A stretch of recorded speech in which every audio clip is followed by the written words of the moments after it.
ఏది అయినా ట్రై చెయ్యి ఆచి చికెన్ మసాలా. ఆ మాజీ మంత్రి బాలినేని శ్రీనివాసరెడ్డి కుటుంబ సమేతంగా ఉప ముఖ్యమంత్రి పవన్ కళ్యాణ్ ని కలవటం ప్రకాశం జిల్లా నేతలను పెద్ద షాకి గురి చేసింది.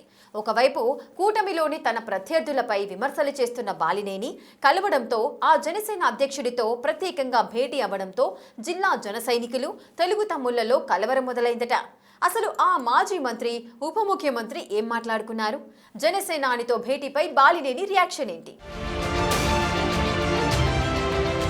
ఒంగోలు మాజీ ఎమ్మెల్యే మాజీ మంత్రి బాలినేని శ్రీనివాసరెడ్డి ఉప ముఖ్యమంత్రి పవన్ కళ్యాణ్ ను కలవటం వెనుక ఉన్న ఆంతర్యమేంటనే దానిపై ప్రకాశం జిల్లాతో పాటు రాష్ట్ర వ్యాప్తంగా చర్చ మొదలైంది. కూటమి పార్టీలో ఉంటూనే టీడీపీతో పాటు జిల్లా జనసేన నేతలపై విమర్శలు గుప్పిస్తూ ప్రశ్నిస్తూనే ఉంటానంటున్న బాలినేని శ్రీనివాసరెడ్డి కుటుంబ సమేతంగా జనసేన అధ్యక్షుడు పవన్ కళ్యాణ్ ను కలిసి పలు విషయాలను సుదీర్ఘంగా చర్చించారు. ఆ మరుసటి రోజే పవన్ కళ్యాణ్ తమ నాయకుడే కాదు తమ విశ్వాసం నమ్మకమంటూ ట్వీట్ చేయటం రాష్ట్ర వ్యాప్త చర్చకు దారితీస్తోంది. వైసీపీ నుంచి తన వెంట వచ్చిన 20 మంది ఒంగోలు కార్పొరేటర్లను ప్రత్యేకంగా సన్మానించిన బాలినేని శ్రీనివాసరెడ్డి తాను ప్రశ్నించే పార్టీలో ఉన్నానని ప్రశ్నిస్తూనే ఉంటానని చెప్పిన మరుసటి రోజు అధిపతి పవన్ కళ్యాణ్ ను కలవటం జిల్లాతో పాటు రాష్ట్ర వ్యాప్తంగా హాట్ టాపిక్ అయ్యింది. దివంగత వైఎస్ రాజశేఖర్ రెడ్డి బంధువుగా రాజకీయాల్లోకి వచ్చిన బాలినేని గత ఎన్నికల్లో పరాజయం తరువాత జగన్ పార్టీని వీడి జనసేన పార్టీలో చేరారు. తనతో పాటు ఒంగోలులో పలువురు వైసీపీ నేతలను జనసేనలో చేర్పించారు. జిల్లాలో జనసేన బలోపేతానికి కృషి చేస్తున్నారు. జనసేనలో బాలినేని ఎంట్రీని ఒంగోలు టీడీపీ ఎమ్మెల్యే దామచర్ల జనార్దన్ జిల్లా జనసేన నేతలు అడ్డుకున్నప్పటికీ మెగా ఫ్యామిలీతో తనకున్న పరిచయాల నేపథ్యంలో పార్టీలో చేరగలిగారు. కూటమి పార్టీలో భాగస్వామ్యం అయినప్పటికీ బాలినేని ప్రజా సమస్యలపై గళం విప్పుతూనే ఉన్నారు. ఆ క్రమంలో సొంత పార్టీ నేతలు కూడా బాలినేనికి సపోర్ట్ చేయకపోగా తిరిగి విమర్శలు చేస్తూ ఉండటం ఆయనకు మింగుడు పడటం లేదట. అయినప్పటికీ అన్ని ఓర్చుకుని పార్టీలో కొనసాగుతున్నానంటూ తన వర్గం దగ్గర చెప్పుకుంటున్న బాలినేని జనసేన బలోపేతానికి తన వంతు ప్రయత్నాలు చేస్తున్నారు. అధినేత పవన్ కళ్యాణ్ వద్ద తన ఇబ్బందులతో పాటు తనకు జరుగుతున్న అవమానాలను కూడా ప్రస్తావిస్తూ తన రాజకీయ భవిష్యత్కు ఢోకా లేకుండా చూసుకునే పనిలో బాలినేని శ్రీనివాసరెడ్డి కొనసాగుతూ వస్తున్నారు. అదే సమయంలో స్థానిక టీడీపీ ఎమ్మెల్యే దామచర్లపై విమర్శల విషయంలో ఎక్కడా తగ్గకపోవటం కూడా పలు వివాదాలకు దారితీస్తోంది. ఒక కూటమిలో కొనసాగుతున్నప్పటికీ ప్రశ్నించే విషయంలో తగ్గనన్నట్లు పార్టీకి సంబంధం లేదు, తమ వ్యక్తిగతమంటూ ఒకరిపై ఒకరు విమర్శలు చేసుకోవటం రెండు పార్టీల అధిష్టానాలకు కూడా తలనొప్పిగా మారిపోయిందట.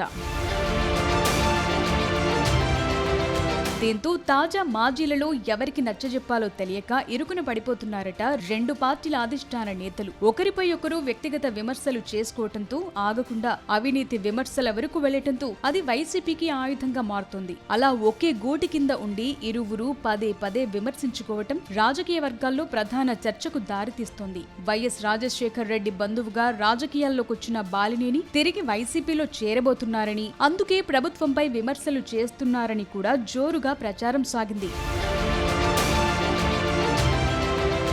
అయితే ఉగాది రోజు బాలినేని చేసిన ట్వీట్ రాజకీయ వర్గాల్లో కొత్త చర్చకు దారితీస్తుంది. నాయకుడంటే నాయకత్వం చెలాయించటమే కాదు, నమ్మకం, ఆదరణ, విశ్వాసం కల్పించాలని పవన్ అలాంటి నాయకుడే అంటూ బాలినేని శ్రీనివాసరెడ్డి చేసిన ట్వీట్ ఇటు జనసేన నేతలతో పాటు అటు వైసీపీ నేతలకు కూడా షాక్ ఇచ్చిందంటున్నారు.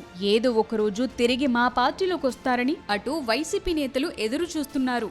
బాలినేని ప్రత్యర్థులు ఆయన జనసేనను వీడతారని ప్రచారం చేస్తున్న తరుణంలో బాలినేని చేసిన ట్వీట్ అందరికీ చెంపపెట్టులా మారిందట. పవన్ కళ్యాణ్ నాయకుడు మాత్రమే కాదు, నమ్మకం, ఆదరణ, ఆశ్రయం అని ఆకాశానికి ఎత్తేస్తూ తన కుమారుడితో కలిసి జనసేనానితో ఉన్న ఫోటోలను షేర్ చేయటం రాజకీయ వర్గాలను షేక్ చేస్తుందట.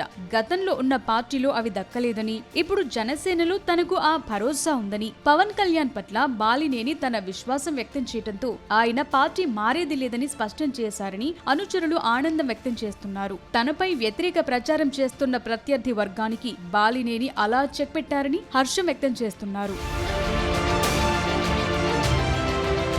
అదలా ఉంటే ప్రకాశం జిల్లా వైసీపీ నేతలతో తాడేపల్లి కార్యాలయంలో సమావేశమైన జగన్ బాలినేని పేరు ప్రస్తావించకుండా పరోక్షంగా పలు వ్యాఖ్యలు చేయటం ఆసక్తి రేపుతోంది. ప్రకాశం జిల్లా వైసీపీకి పెద్ద దిక్కుగా వ్యవహరించారు బాలినేని శ్రీనివాసరెడ్డి. అలాంటాయనతో పనిలేదన్నట్లు పార్టీ కష్టకాలంలో వెన్నంటి ఉన్న దర్శి ఎమ్మెల్యే, ప్రకాశం జిల్లా వైసీపీ అధ్యక్షుడు బూచేపల్లి శివప్రసాద్ రెడ్డి కాబోయే మంత్రి అని జగన్ వ్యాఖ్యానించారు. ఒంగోలు నియోజకవర్గానికి వైసీపీ ప్రత్యామ్నాయ నేత చుండూరి రవి అని ప్రకటించారు. జగన్ వ్యాఖ్యలు ఒంగోలు రాజకీయాలతో పాటు జిల్లా, రాష్ట్ర రాజకీయాల్లో చర్చకు దారితీస్తున్నాయి.